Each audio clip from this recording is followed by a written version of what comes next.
narito na naman tayo para sa isang napaka-sweet at nakakakilig na love story nila Kalingap Edu at Ate Viancy. Tulad mo ay aking makilala at kung ano ako'y Sa pagpapatuloy ng ating video ay ito nga ang vlog kung saan sila ay nagkaroon ng kalamansi Challenge Part 2. Dahil ang kanilang kalamansi challenge noong nakaraan ay talaga namang tinangkilik at nagtrending sa YouTube.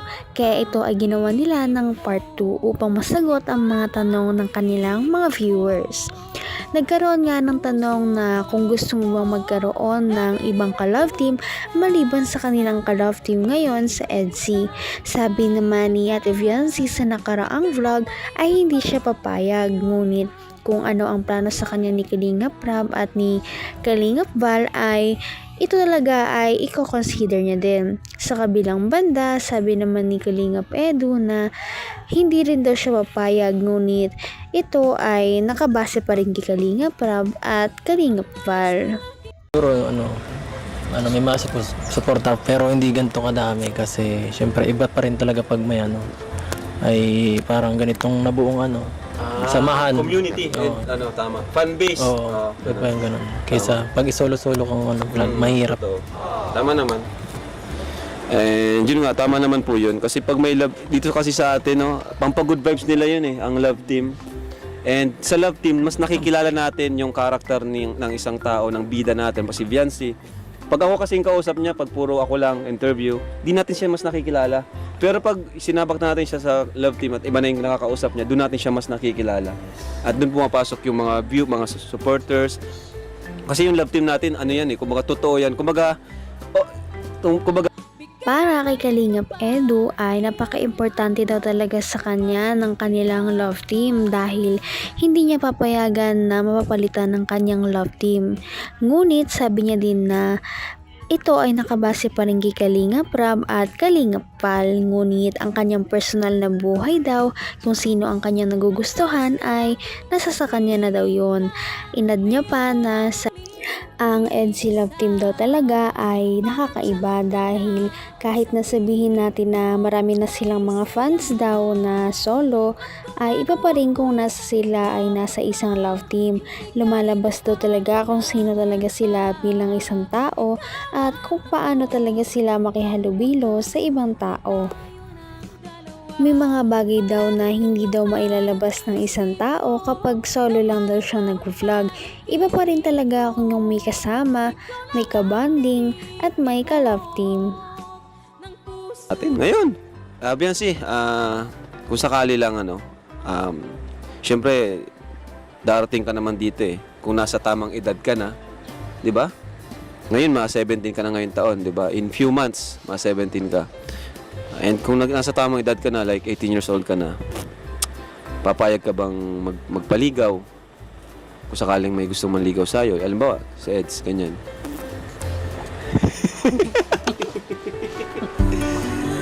Kalamansi na ako. Ha? Kalamansi? O, sige. Ayoko po magsalita ng anak mo. Ay, grabe. Honest. Saka honest. Kasi minsan, salita tayong salita, di naman na ngaya. Oh. Grabe, panalo Seds, nakaisang kalamansi na Seds. Asim. Ayan, grabe. For Viancy ulit, Viancy. Pinahanga naman talaga ni Viancy ang kanyang mga viewers at supporters dahil kahit sabihin na marami ang nagpe-pressure sa kanya na sana maging sila na lang ni Kalingap Edu, ay hindi pa rin talaga siya nagpapadala sa mga taong ganito. Alam niya pa rin kung ano ang kanyang mga gusto at gusto niya na kung pipiliin niya man na magpaligaw sa future ay nasa sa kanya na lamang yon. Ayaw niya talaga magbitaw ng mga ibang salita na talagang magpapaasa ng ibang tao o magkakaroon ng disappointment sa future. Kaya naman napaka-mature talaga ni Ate Viancy sa pagdedesisyon na kumain na lang ng kalamansi kesa magbitaw ng mga salita na hindi naman talaga sigurado. At siguro, ang mga ganitong bagay para kay Viancy ay hindi sinishare sa ibang tao kundi pang personal lamang dahil iba pa rin talaga ang sa vlog at iba pa rin ang kanyang buhay sa totoong buhay. Kumbaga, ito ay privacy niya Yung na. meron na rin mga sponsors na nagmamahal sa iyo, 'di ba? Di na rin basta-basta ang isang Viancy talaga. In the future, naisip mo ba na maging isang vlogger? And sa ngayon, gusto mo ba maging vlogger? Hindi. Ano po, siguro po kung ako po maging successful na in the future, yung tutulong na lang po ako pero kahit walang po na vlog. Kahit hindi vlogger? Ay, grabe. Grabe ang mga sagot ni Biancy. Nagulat ako. Parang, Yung sagot niya napaka bro, parang hindi 17 years old ang isang Biancy na kinakausap ko ngayon. sagot, mag-vlog ako. Ha? Yung iba sabihin, ay mag-vlog na lang ako. Grabe bro, nagulat ako kay Biancy. Ang mga kalingap no, nakakagulat talaga.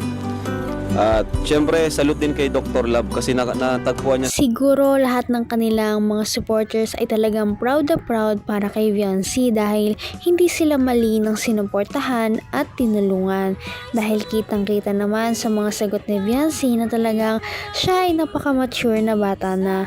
Tinanong siya kung gusto niya daw ba maging vlogger sa future. Ang sinabi niya ay hindi daw dahil alam niya ang kanyang mga priorities at mga gusto sa buhay. At kung gusto niya man daw tumulong ay hindi na kailangan pa daw na i-vlog yon dahil ang pagtulong ay galing talaga sa puso at ito dapat ay bukal at hindi dapat ginagawa para lamang sa views. Talaga namang gusto niyang tumulong ngunit ito ay iiwan niya na lang na maging private at bahala na ang Diyos sa pagpapala sa kanila. Nakakaya yung gano'n na lumayo. Pwede na lang kung lumayo sa nagpamilya tapos lumayo talaga. Pag halimbawa nag-travel sa ibang lugar, kung gano'n. Siyempre, solo na yun eh.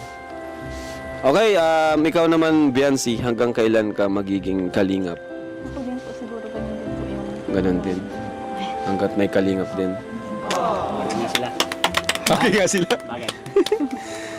Alright, so tapos na tayo guys. Nakasurvive sila sa kalamansi challenge natin. Nakaisang kalamansi lang po si Biancy. Galing. Galing. Nakagulat bro. Kayo, may tanong ba kayo? Okay na yun, wala naman na ito. Wala na. Ha? Ubusin niyo. Okay, popong ko dyan, Eds. Ayaw ko maasin niya. Ayan, so palakpakan natin mga bro.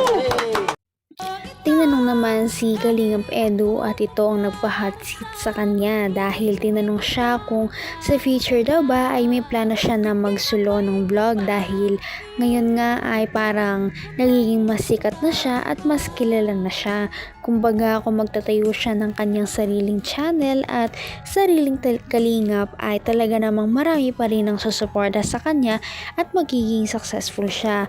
Ngunit nakakatuwa dahil mas pinipili pa rin ni Kalingap Edu ang mga totoo at tunay na tumulong sa kanya dahil hindi niya kinakalimutan kung sino ang mga nag-ahon sa kanya mula sa hirap. At kung sino yung mga tao na dapat talagang pasalamatan habang buhay.